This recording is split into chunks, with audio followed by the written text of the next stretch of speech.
अगरचे गवर्नमेंट ने इस पे काम स्टार्ट किया, हम देख भी सकते हैं, बहुत बड़ा इनिशिएटिव लिया है वलूर को साफ करने का, जिससे ड्रेजिंग हो रही है, और गवर्नमेंट इसके लिए कोई प्रॉपर स्टेप नहीं उठा रही है। जब वो देखेंगे वलूर में जो वेस्टेज होगा वो क्या सोचेंगे कि यहाँ पे एजुकेशन का जो सेक्टर है वो कैसा बूस्ट है और उसको बूस्ट करने के लिए हुकूमत को क्या इकदाम करने चाहिए। कहा जाता है ना कि एक फिजिकल माइंड और एक पीसफुल माइंड वहाँ रह सकता है जहाँ पे नेचर भी अच्छा हो और जहाँ पे पोल्यूशन ना हो, बाकी चीजें ना हो।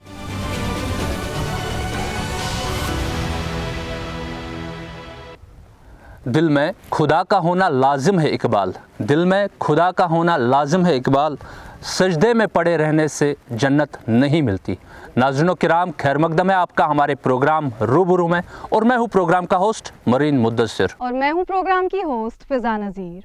नाज़रीन, जैसा कि आप सब जानते हैं, हमारी टीम ने दौरा किया था ज़िला बांडीपुरा का। हमने यहाँ पे जाना लोगों के क्या कुछ मसाइल है एजुकेशन को लेकर, हेल्थ सेक्टर को लेकर, ड्रग एडिक्शन को लेकर। और नाज़रीन, हमारे समाज में बहुत से अनासिर ऐसे हैं जो भटके हुए हैं, उनको रास्ते पे लाने के लिए यहाँ के लोगों ने बहुत बात की। तो आइए बढ़ाते हैं अपने प्रोग्राम को आगे और करते हैं और बात यहाँ के लोगों से।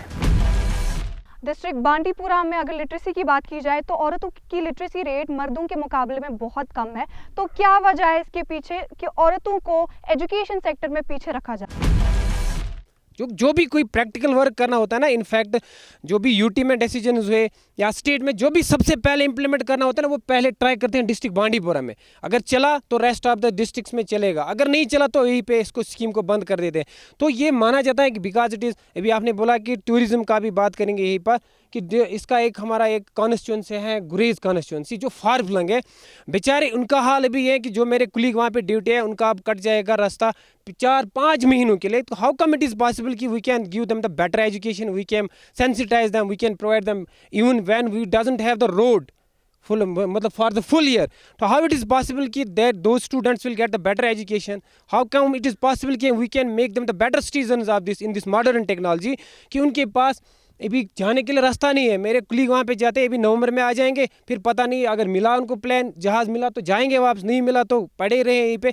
कि इस मॉडर्न टेक्नोलॉजी में जहाँ पे हम देखते हैं कि थ्रू आउट द वर्ल्ड जो डेवलप्ड कंट्रीज़ हैं उन्होंने रोड्स निकाले हैं, पता नहीं कहाँ से रास्ते निकाले। इवन कि मैं अपने मुल्क की बात करूँ कि ये सबसे हाईएस्ट पीक पे जो हमने रेलवे ब्रिज बनाया वो हमने बना के दिया है पूरे वर्ल्ड में। उसमें फ़ख्र से मैं कह सकता हूँ कि हमारे मुल्क ने ऐसा किया, इतना कॉस्टली प्रोजेक्ट बना दिया। लेकिन एक गुरेज वैली हमारी कटी हुई रहती है।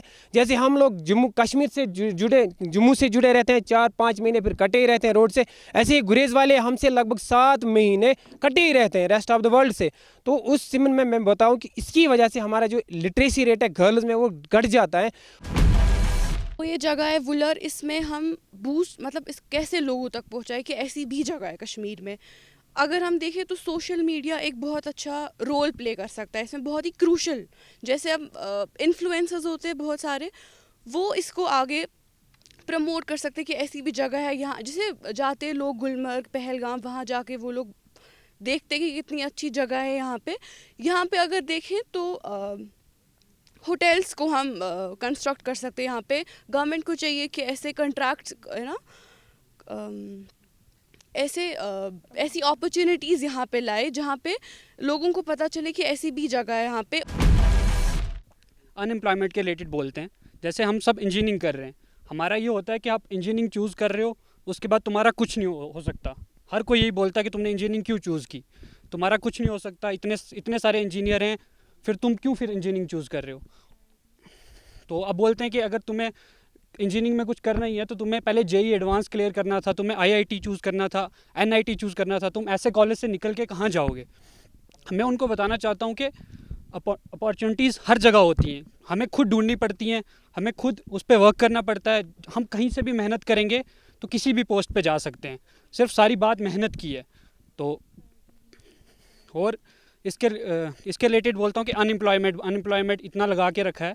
हम जो एम्प्लॉयमेंट होती है जैसे प्राइवेट कंपनीज़ की होगी या कहीं पे भी कोई काम हुआ, हम उसको गिनते ही नहीं है कि हम एम्प्लॉयड हैं। हम गिनते हैं जैसे किसी की गवर्नमेंट जॉब लगी तो वो भाई एम्प्लॉयड है, बाकी सब जो भी हैं वो अनएम्प्लॉयड हैं। हम जो कहीं से भी इनकम आ रही है हम उसको अपना एज अ एम्प्लॉयड कंसीडर ही नहीं करते, जो हमारा सबसे बड़ा ड्रॉबैक है। जैसे अभी मेरे भाई ने बोला ये वर्क कर रहा है एक अमेरिका की कंपनी के लिए, तो अब ये कितनी बड़ी एम्प्लॉयमेंट की बात है। ये कोई भी जो भी स्टूडेंट लाइफ में है वो कहीं पे भी अप्लाई करे। आज बहुत सारे प्लेटफॉर्म हैं, लिंक्डइन हो गया, वहाँ पे अपना पोर्टफोलियो बनाए, और भी बहुत सारे हैं जैसे ट्विटर पे हैं, अपना काम क्या करता है वो बताए, उसके रिलेटेड बहुत सारी जो प्राइवेट कंपनी है वो आपको अप्रोच करेंगी, आपको जॉब्स दिलाएंगी। तो बहुत, मैं कहता हूँ ये अवेयरनेस ही नहीं है हमारे यूथ में कि आप कहाँ कहाँ से जॉब ढूंढ के आप एम्प्लॉयड हो सकते हो। हमें यही एक गवर्नमेंट सोर्स पे डिपेंड नहीं रहना कि गवर्नमेंट हमें वैकेंसीज निकालेगी, हम अप्लाई करेंगे उसके लिए और फिर उसके बाद हम जॉब करेंगे। हमें खुद ढूंढनी है अपने लिए जॉब्स। यहाँ पे पॉपुलेशन कितनी है और अकॉर्डिंगली पोस्ट कितने हैं,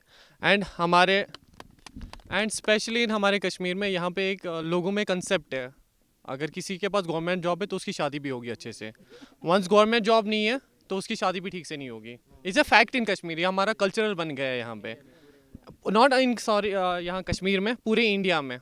एंड अकॉर्डिंगली आप देखिए, आप प्राइवेट सेक्टर की बात करेंगे हम लोग, यहाँ पे मुझे लगता है private sector Jammu and Kashmir में ज़ीरो है, पूरा ज़ीरो है। अब यहाँ पे अनएम्प्लॉयमेंट होगी, स्टूडेंट्स अगर मैं बोलूँगा यहाँ पे पीएचडी होल्डर्स हैं, वो भी घर जाके नरेगा काम करते हैं, पीएचडी होल्डर्स नरेगा काम करते हैं। तो मैं मैम को ये बोलना चाहूँगा कि पॉपुलेशन बहुत है, एजुकेटेड यूथ भी बहुत है, बट वैकेंसीज बहुत कम है, और सबसे ज़्यादा यहाँ पे जो हमारा प्राइवेट सेक्टर है वो बहुत ही कम है, बहुत ज़्यादा। नाज़रीन, कहते हैं a sound mind resides in a sound body. तो बात करेंगे यहाँ के लोगों से यहाँ के हेल्थ सेक्टर के बारे में, क्योंकि फिज़िकल हेल्थ जो है वो हमारे लिए एक बहुत बड़ा चैलेंज बन चुका है।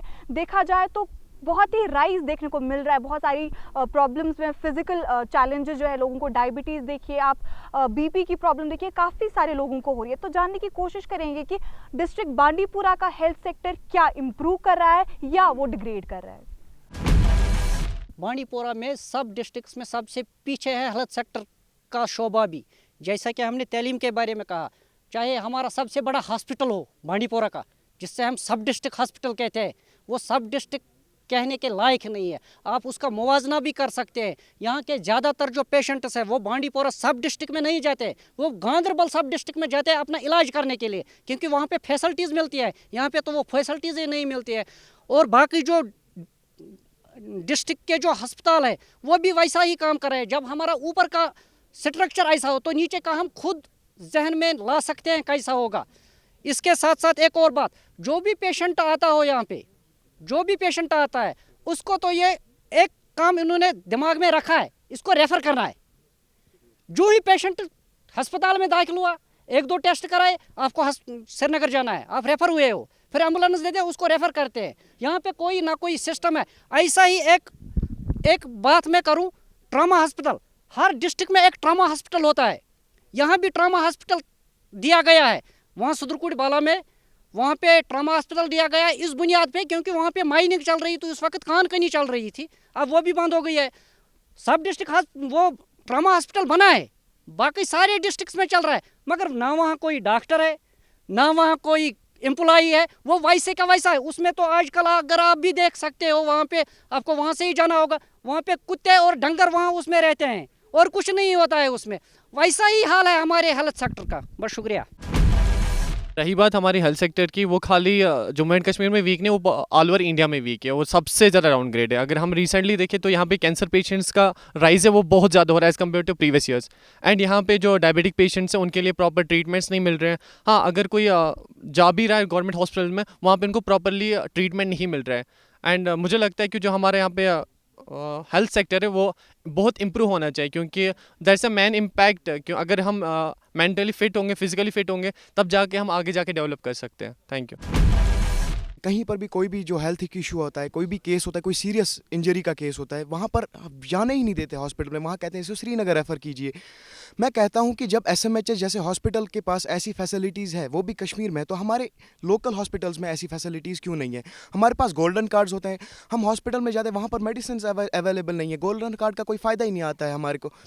हमें बाहर निकल के हमें वही जो हमें वहाँ पर 50 रुपये की दवाई मिलती थी गोल्डन कार्ड की वजह से, या फिर फ्री में मिलती थी, हमें वो दवाइयाँ बहुत ही ज़्यादा महंगी कॉस्ट में मिलती हैं बाहर, जो है लोकल जो होते हैं कैसे मेडिकल शॉप्स पे, ये जो है हमारी हेल्थ सेक्टर का जो है बहुत ही ज़्यादा बड़ा ड्रॉबैक है। और हमारे पास जो है यहाँ पर एम्बुलेंस की फैसिलिटी बहुत ज़्यादा कम है। और जो हमारी रोड्स हैं, जो ट्रैफिक है, ट्रैफिक की वजह से जो है हमारा जो नैरो रोड्स है यहाँ पर, उसकी वजह से जो है हमारी बहुत ही ज़्यादा दिक्कत फेस करनी पड़ती है हमारी यूथ को, कि जो कि वो हेल्थ सेक्टर में जो हमारी प्रॉब्लम्स है। नाज़रीन, जहां बात ज़िला बांडीपोरा की करते हैं वही हमारे यहाँ पे सरसब्ज़ जंगलात है। तो सरसब्ज़ जंगलात को बचाने के लिए क्या कुछ तगदव हमें खुद करना चाहिए। जो कश्मीर के मशहूर बुजुर्ग थे शेख नूरुद्दीन नूरानी, अनपोश थे लील वानपोश। तो यहाँ पे हालात ज़्यादा ख़राब रहे 90 के कारण। यहाँ पे इन सरसब्ज़ जंगलों को ख़त्म कर दिया गया था। मुझे आज भी याद है, दिन भर यहाँ से ट्रक निकलते थे, कोई उनका पूछने वाला नहीं था। लेकिन अब डे बाई डे हालात थोड़ा इम्प्रूवमेंट हुए। ये इन जंगलों के बगैर हम ज़िंदा नहीं रह सकते हैं। हमारा जो वैली है वर्ल्ड की सबसे लार्जेस्ट वैली है और ये करीबन 5000 अबव द सी लेवल है। और यहाँ पे देवदार, कील और बाकी जो ट्रीज़ हैं इनको बचाना हमारी एक इखलाकी जिम्मेदारी भी है, क्योंकि इसके बगैर हम लाइफ सस्टेन नहीं कर सकते। देखिए, हम बाकी प्लांट्स भी लगाते हैं, पॉपुलर एप्पल, तो उनको काट के हम नए भी लगाते हैं। लेकिन जिस अंदाज से हमने पिछले 90 से लेकर 2000 तक इन जंगलों को डिस्ट्रैक्ट किया है, ख़त्म किया है, उसका बहुत बड़ा इम्पैक्ट पड़ा है। मैं अभी हम जिस पार्क में बैठे हैं वलूर वंटेज में, इसके वलूर लेक में, उसके बैंक्स पे करीबन 17 लाख ये विलो की ट्रीज़ है। बहुत हद तक इनको ख़त्म कर दिया गया है और इसका कोई रिपोर्ट हमें आज तक नहीं दिया गया है कि इनको कहाँ कह रहे हैं, कैसे किया गया। कम से कम अगर गवर्नमेंट ने ये उस टाइम प्लान बनाया था कि सेंटर में काटने हैं, किनारों पे नहीं काटेंगे, लेकिन पहले उन्होंने किनारों पे ही काट दिए। तो एज अ कम्युनिटी मैं यहाँ से इतना कहना चाहता हूँ, हमें इन जंगलों को प्रिजर्व करना है। अगर हम इनको प्रिजर्व नहीं कर पाए तो हम अपने आने वाली जनरेशन के लिए कुछ नहीं रखते हैं, क्योंकि आने वाली जनरेशन, आपने देखा इस साल बहुत गर्मी ज़्यादा हुई थी, तो आने वाली जनरेशन इससे डबल गर्मी फेस करेगी और हमें दिल्ली और बाकी एरिया की तरफ गर्म एनवायरनमेंट फेस करना। अगर हमें एनवायरनमेंट को बचाना है, अपने टेम्परेचर को बैलेंस रखना है, तो हमें मोर एंड मोर प्लांट्स लगाना। यहाँ पर बात चल रही है एनवायरनमेंट की, तो हमें पहली बात यह है कि हमें डिफॉरेस्टेशन नहीं करनी चाहिए, हमें ज़्यादा से ज़्यादा प्लांट्स लगाने चाहिए। तो आपने बुक्स में भी देखा होता है, लिखा होता है कि नो डिफॉरेस्टेशन। तो ये है कि वो पेपर्स आते कहाँ से, वो भी तो इसी पेड़ से बनते हैं ना। तो हम पेड़ पे ही फिर लिखते हैं, सॉरी हम पेपर पे ही लिखते हैं पेड़ मत काटो, लेकिन वो पेपर आते कहाँ से, वो भी तो पेड़ से ही बनते हैं ना। और जो हम बोलते हैं एक पेड़ काटो और 100 लगाओ, लेकिन हम वैसा नहीं करते, हम 100 काटते और फिर एक भी वापस नहीं लगाते। इसलिए यहाँ की आवाम से यही गुजारिश है कि पेड़ सबसे ज़्यादा लगाएं। कि फॉरेस्ट की बात करूँ, तकरीबन 20,000 से ज़्यादा 20,235 किलोमीटर स्क्वायर किलोमीटर यहाँ पे बांडीपोरा में फॉरेस्ट एरिया है। वो तकरीबन 20% आता है उसका टोटल एरिया का। उससे ज़्यादा भी हमें यहाँ पे पेड़ लगाने चाहिए। और मैं पुराने वक्त की बात करूँ, पुराने वक्त में ये पेड़ काटे जाते थे, जंगल भी काटे जाते थे, लेकिन अब उसमें कदर हाँ बेहतर आई है, अब वो नहीं काटे जाते हैं। अब उम्मीद करता हूँ, सब लोगों से यही उम्मीद करता हूँ कि ज़्यादा से ज़्यादा पेड़ लगाए और इसमें जो जंगल है उनका ख्याल रखें। जैसा कि आप अभी बात कर रहे हो इन फॉरेस्ट्स पे, अगर मैं बताऊं, इंडिया में मध्य प्रदेश में परसेंटेज के हिसाब से सबसे ज़्यादा फॉरेस्ट एरिया पाया जाता है। अगर रेशियो के हिसाब से देखें तो मिज़ोरम में सबसे ज़्यादा फॉरेस्ट पाया जाता है। लेकिन अगर हम देखें कश्मीर में भी सब ज़्यादा फॉरेस्ट्स हैं, मगर हम डिफॉरेस्टेशन की वजह से इसको दिन ब दिन कम कर रहे हैं। अगर हम देखें मिज़ोरम में, अगर आप वहाँ पे देखो तो बैम्बो अगर हम देखेंगे, वहाँ पर एक प्लांट है, वो उसको मानते हैं कि वो एक प्लांट है, वो इससे अपने घर बना रहे हैं। और अगर कुछ भी वहाँ पर डेवलपमेंट करनी होती है तो वो बैम्बो से करते हैं। मगर वो अगर आप वहाँ पर जाओगे, आप वहाँ पर पॉपुलर ट्री को काटने की कोशिश करोगे तो वो आपको मार डालेंगे, क्योंकि उनके दिमाग में ये आ चुका है कि जो ये ट्रीज़ हैं ये हमारा रहन सहन सब कुछ इन्हीं पे डिपेंड है, हम इंटरडिपेंडेंट है एक दूसरे पे। मगर अगर हम देखेंगे कि कश्मीर में डिफॉरेस्टेशन तो हम करते हैं, मगर ना हम फिर रिफॉरेस्टेशन करते हैं, ना हम कभी एफॉरेस्टेशन करते हैं। हमें बस क्या लगा है कि डिफॉरेस्टेशन करो फिर एफॉरेस्टेशन करो। एफॉरेस्टेशन वो होता है, ये एक वर्ड है, मतलब कि जहाँ पर पेड़ नहीं होंगे वहाँ पर आप पेड़ लगाओगे तो ये एफॉरेस्टेशन है। रिफॉरेस्टेशन है, अगर आपने पेड़ काटे, अगर आपने एक पेड़ काटा तो वहाँ पर 2 लगाओ, ये रिफॉरेस्टेशन है। जहाँ पर आपने पेड़ काटे वहाँ पर आप पेड़ लगाओ तो ये रिफॉरेस्टेशन है। ड्यू टू रिफॉरेस्टेशन डिफॉरेस्टेशन कम हो जाएगी। कैसे कम होगी मैं इस पर बताऊँगा कि जैसे कि आज लोगों के माइंड में यह आया है कि अगर हम डिफॉरेस्टेशन नहीं करेंगे ये हैरेनेस बन जाएगी डेवलपमेंट में। यही डेवलपमेंट नहीं है, डेवलपमेंट में ये हैरेनेस नहीं बनती है। डेवलपमेंट आप अगर देखो हैरेनेस बनती है, आपके पास एजुकेशन अच्छी नहीं आती है, आपके पास वो एजुकेशन नहीं है जो आपको ज़रूरत होती है। काउंसलिंग क्या है, अगर आप कोई मतलब मॉडरेशन भी रखो ना बच्चे को, तो वो उस टाइम थ्रेट की वजह से वो छोड़ेगा, लेकिन जब तक उसके जहन में से नहीं निकलेगा ये बुरी आदत है तब तक वो कभी भी छोड़ेगा नहीं। तो मैं सोच के चलता हूँ कि जैसे collective responsibility of a society, each and every person in this society is wholly and solely responsible for this menace of drug addiction। तो मैं बताऊं कि स्कूलों का काम है भी, एक बच्चे ने बोला कि स्कूलों में भी हम करते हैं। मैं अपनी स्कूल का ही बताऊं आपको कि साल में हमने लगभग सदरकोट में 4-5 रैलियाँ निकाली होगी ड्रग एडिक्शन के बारे में। बार बार बच्चों को बोलते भी हैं, एक स्मोकिंग जो माना जाता है एक फैशन है, वो भी एक ड्रग है। तो हम बच्चों को बोलते हैं कि आपने घर में जो बाप दादा है आपके, अगर आपके को जजीर से कशीर पड़ा वो घर में उसको भी फेंक दो बाहर, क्योंकि that is also a sort of addiction. क्योंकि एक माँ ने मतलब आपके बाप पीते हैं, उसके बाद माँ भी सीख जाती है, उसके बाद घर में छोटे बच्चे हैं, और सबसे बुरी लत जो पड़ी हुई है हमारे पेरेंट्स में आजकल। मैं आपसे ये पूछना चाहता हूँ कि यहाँ तक आपने बात की अवेयरनेस की, अगर हम एक मार्केट से एक छोटी सी सिगरेट का पैकेट लाते हैं उस पर भी अवेयरनेस लिखा होता है, cigarette smoking injurious for health. तो उस लय को छोड़ने के बजाय हमें किस तरह समाज में आना है, किस तरह हमें अपने यूथ को समझाना है कि ये जो बीमारी है इससे बचो। बिल्कुल बिल्कुल, जो सिगरेट तो है ना, मतलब ये चीज़ मल्टी मिलियनर बिजनेस में बोलूँगा इसको, लेकिन वो भी अपनी तरफ से उस पैकेट पे लिख के रख देते हैं cigarette smoking injurious to health, लेकिन बंद नहीं करते हैं। अब वो छोड़ देते हैं बाल मेरे कोट में कि आप पे लिखा है आपको इस्तेमाल करना है, इस पे लिखा है। इनफैक्ट कि वहाँ पे पिक्चर भी लगी हुई होते हैं कि आपके लिवर बिल्कुल ख़त्म हो जाएंगे। तो मैं बताऊं कि जब तक एक कलेक्टिव रिस्पॉन्सिबिलिटी हम नहीं निभाएंगे, being a responsible citizens of our society, तब तक इस ड्रग मीनेस का कुछ नहीं हो सकता है। वेदर हम किसी दूसरे प्लेनेट से भी किसी भी फोर्स को बुलाएंगे तब तक इस चीज़ का कुछ नहीं हो सकता है। Thank you. अगर हम जम्मू कश्मीर की बात करेंगे तो जम्मू कश्मीर में हर एक कहता है हालात ख़राब है, और ये हालात ख़राब क्यों है, इसकी वजूहात क्या है? देखिए, हालात यहाँ पे 90 से तो ख़राब ही रहे। हम जिन हालात में पले और बड़े हैं, तो हमने हर वो माहौल देखा है कि हमें कोई अवेयरनेस नहीं थी। जब तक हमें उस चीज़ की अवेयरनेस लगी है कि हम एक ऐसी अंधेरी राह पे जा रहे हैं जिसका कोई मुस्तकबिल नहीं है, क्योंकि इस राह की तरफ हमें धकेला गया था। लेकिन जब हमें पता चला ये राह क्या है, तब बहुत देर हो चुकी है। अभी भी उतनी देर नहीं हो चुकी है। हमें आगे आके एजुकेशन बाकी चीज़ पे फोकस करना चाहिए। जो हमारे भटके हुए नौजवान हैं उनको सही रास्ते पे और सही ट्रैक पे कैसे लाया जा सकता है? सबसे पहले उनके जो वालिदीन हैं, पेरेंट्स हैं, उनको वॉच करना चाहिए। दूसरी जो गवर्नमेंट है, गवर्नमेंट के पास बहुत से रिसोर्सेज होते हैं, वो उनको सही रिहेबिलिटेट कर सकते हैं, लेकिन गवर्नमेंट नहीं कर रही है। देखो, गवर्नमेंट तो रिहेबिलिटेट नहीं कर रही है। देखो, ड्रग एडिक्शन का मसला भी है वहाँ। तो जैसे कि पोल्यूशन है, पॉलीथीन मार्केट में कैसे अवेलेबल है। जब गवर्नमेंट इनको छोड़ दिया है तो गवर्नमेंट को इसके खिलाफ कोई इक़दाम उठाना चाहिए। क्या ऐसा कोई माहौल पैदा करना चाहिए कि ऐसे जो हालात यहाँ हो इसको ठीक रखना चाहिए। हमारे घर वाले बेसिकली ये कहते हैं कि जब भी मतलब हम इस दुनिया में आए तो हमारे पेरेंट्स पहले ही बताते हैं हमारा फ्यूचर, मेरा बेटा डॉक्टर बनेगा, मेरा बेटा इंजीनियर बनेगा। कभी इन्होंने देखा है कि ये क्या बनना चाहता है, इसका दिमाग, इसका दिल क्या करना चाहता है, ये क्या बनना चाहता है। देखो, मैं एक छोटे मोटे गांव से हकबारा बी से बिलोंग करता हूँ। वहाँ पर किसी के पास ये पहले नहीं था कि एयरफोर्स भी कोई, या इंडियन नेवी, या इंडियन आर्मी, या NDA, ऐसा कोई कंसेप्ट ही नहीं था। वहाँ पर सिर्फ कॉन्सेप्ट्स थे नीट, MBBS, डॉक्टर, इंजीनियर, ये JKSSB, पुलिस।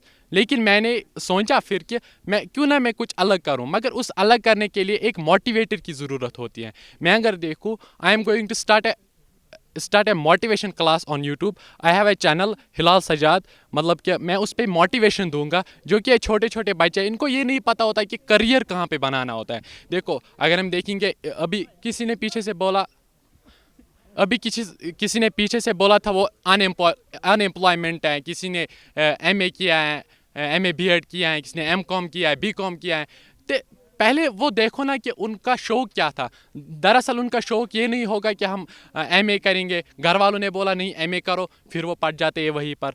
उनका शौक नहीं था कि JK SSB में जाने के लिए, जब वो वहाँ पर एग्ज़ाम देने के लिए गए पढ़ गए वहीं पर। उनका शौक नहीं था मेडिकल लेने का, जब वो वहाँ पर फिर गए तो पढ़ गए वहीं पर। इस वजह से अनएम्प्लॉयमेंट होती है। तो मैं यही कहना चाहता हूँ, पहले बच्चे की सोच देखो, ये कहाँ जाना चाहता है। मेरी सोच पहले ही थी मैं इंडियन एयरफोर्स में जाऊँ, तो मेरे पापा ने मुझे कभी ये नहीं कहा नहीं आपको वहाँ नहीं जाना है। मैं चाहता हूँ कि जैसे मेरे बाप ने मुझे नहीं रोका है कि ये मत करो वो मत करो, वैसा ही कोई और बाप जो होगा, कोई और पेरेंट्स जो होंगे वो भी मत रोको। अगर आपको रोकना है तो ड्रग्स लेने से रोको, अगर आपको रोकना है तो किसी और गलत काम को रोको। जैसे कि आजकल कश्मीर में एक चीज़ आम हुई है, वो है ड्रग्स। हर कोई ड्रग्स ले रहा है, इनको लग रहा है वो जैसे वो माफिया टाइप बन रहे हैं। ये नहीं सोचते कि इनसे, जैसे कि एक वर्ड आज ये आम हुआ है ये सोसाइटी में, जैसे कि छपरी, वो छपरी टाइप लगते हैं सर। जो ड्रग्स लेते हैं वो टाइट पैंट्स पहनते हैं, वो गलत चीज़ों का इस्तेमाल करते हैं, हराम रिलेशनशिप्स रखते हैं। मुझे लगता है सर ऐसा नहीं होना चाहिए इस सोसाइटी में, क्योंकि सर देखो अगर आप किसी की बहन की इज्जत करते हो तो आपकी बहन की भी कोई करेगा। नाजरीन, जहां हम औरतों की बात करते हैं तो वहीं पे औरतों के साथ हुए गए क्राइम्स की बात होती है। पिछले एक डेकेड से देखा जाए तो औरतों के साथ हुए गए क्राइम्स में काफ़ी ज़्यादा इजाफा देखने को मिला है और औरतों के राइट्स जो है वो उनको बिल्कुल भी नहीं दिए जाते हैं। तो जानने की कोशिश करेंगे यहाँ के लोगों से कि क्या वजूहात है कि औरतों को मर्दों के मुकाबले में कम दर्जा दिया जाता है और किस तरह से हम अपनी सोसाइटी की सोच को बदलेंगे कि औरत और मर्द बराबर है। अगर हम देखा जाए ना तो ये सोच ही बन गई है लोगों की कि ऐसे अच्छा ये औरत है, अगर वो किसी टेक्निकल काम के लिए जा रही है ना, वहाँ पे बोलेंगे अच्छा ये औरत है, ये ऐसा भी कर सकती है। या अगर देखें कोई ऐसा सब्जेक्ट होता है जो मोस्टली मैन पीपल पढ़ाते हैं, जैसे कि मैथमेटिक्स देखेंगे या फिज़िक्स देखेंगे, वहाँ पे अगर उसकी जगह एक वुमेन पढ़ाने आएगी, वहाँ पे बोलेंगे ये क्या पढ़ाएगी, इसको क्या पढ़ाना आएगा। अगर हम हाल ही में देखेंगे, जैसे कि हमने JKS का रिज़ल्ट देखा तो इकरा फारूक जिसकी 2nd रैंक आई थी, तो वो तो लोग वहाँ पे तो लड़के थे ही नहीं, नो डाउट लड़कों ने भी क्वालिफाई किया, लेकिन लड़की आ गई थी वहाँ पे। जो भी क्राइम अगेंस्ट वुमेन है, आई थिंक उसका एक ही सल्यूशन है कि जो हमारे लॉज है वो एक तो कोर्ट केसेस जो सालों डेकेड्स तक चलते हैं उनका टाइमली रेजोल्यूशन हो हमारी, और सख्त से सख्त जो कानून है हमारे कॉन्स्टिट्यूशन में वो इम्प्लीमेंट हो। उसका इससे अलावा कोई सल्यूशन नहीं नज़र आ रहा है, और ऑफ कोर्स अवेयरनेस भी। मैं एक बात इस पे कहना चाहता हूँ, यहाँ पे गवर्नमेंट ने 33% रिजर्वेशन रखी है पंचायत में लेडीज़ के लिए, लेकिन उसको भी मर्द फिर रन करता है। उसको पति एज ए सरपंच बन के आता है, मैं उसका सरपंच। मैंने बहुत जगह इशू उठाया भी है कि ये गलत बात है। अगर किसी का कोई लेडी सरपंच बने तो उसको हस्बैंड आगे नहीं आ सकते। फॉर इंस्टेंस मेरी बीवी का बैंक अकाउंट बैंक में है, JK बैंक में है, तो मैं इसका पैसे विड्रा कैसे कर सकता हूँ। सेम एज द केस मैं पंचायत राज इंस्टीट्यूट से कहना चाहता हूँ, डायरेक्टली वुमेन को फुल पावर करो, उनके पति को आगे मत लाओ। हालांकि डिपार्टमेंट ने कोई नोटिफिकेशन नहीं लाया, लेकिन ऐसा होता है हमारी एरिया में, मैंने देखा है। एम्पावरमेंट के बारे में अगर हम देखें तो वो बाद की बात है, पहले हमारी सेफ्टी यहाँ पे होनी चाहिए। हमने बहुत बार देखा कि रेप केसेस हुए हैं, ये कोई गलत बात नहीं है कि जो मैं सबके सामने कर रही हूँ।